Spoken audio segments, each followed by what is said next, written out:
Hey guys, Luke Scheckman here, Team Exos, bringing you another 5-minute mindset piece. We all have stressful days, and we all have days that don't go our way, regardless of planning, positivity, expectation. Sometimes it just doesn't turn out the way you want it.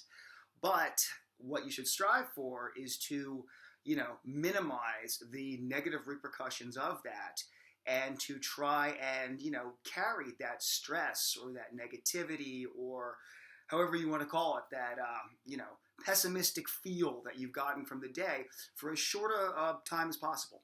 So here are 3 ways to, decrease the effects of a stressful day. Number 1 would be self-massage. It's kind of a vicious circle, stress,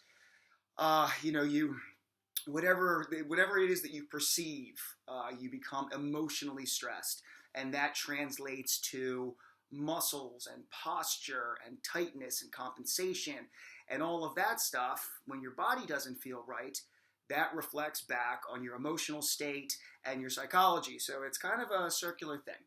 So self-massage, if you are feeling stressed, if you are feeling pent up, if you are feeling compensated, self-massage is a great way to alleviate some of that. Now, standing here and doing this to your shoulders and your legs, that's perfectly fine.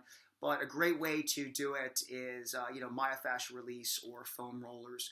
And, even to sit here and recommend a specific one, it is a market now. So, when I get home, this one is mine.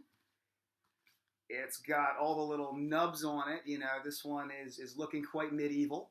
And I don't know. That's the one that I choose. So yeah, I roll on this. These go into my neck. I don't know. This is my bread and butter.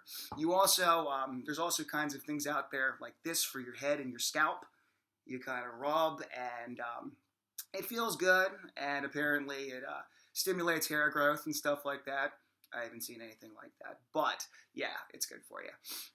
The second thing that you should do, and this, is before the self-massage, but clean your workstation. Before you leave, make that the number 1 thing that you do. It'll give you a sense of self-satisfaction. You will leave, for lack of better phrasing, the scene of the crime on a positive note. You don't want to deal with that when you come in the morning.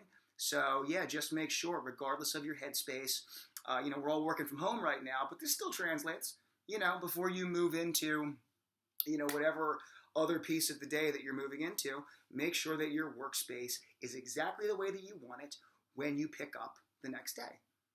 It'll help you on your path. The third thing is just having some kind of gratification ritual. These things that stress us out, they're temporary, but it's very hard to view it like that. We're emotional beings. Something that really affects us at 1 second feels like, oh God, there's no end to this. But there is. There always is. And usually the bigger things in your life, the things that do make you happy, those are the things that stick. And those are the things that you really need to focus on. It can be anything.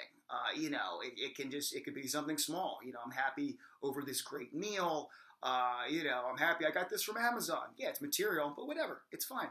If it makes you happy, then focus on it. And then, there's big grand, my children are healthy.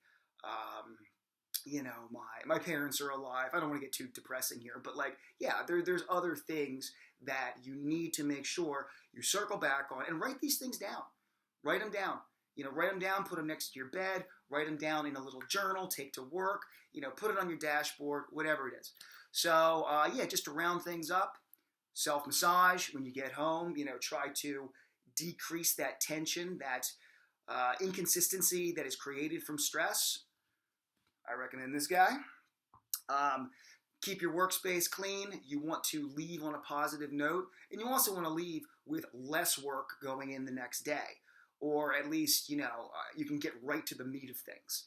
And yeah, finally, some kind of gratification ritual, gratification chart.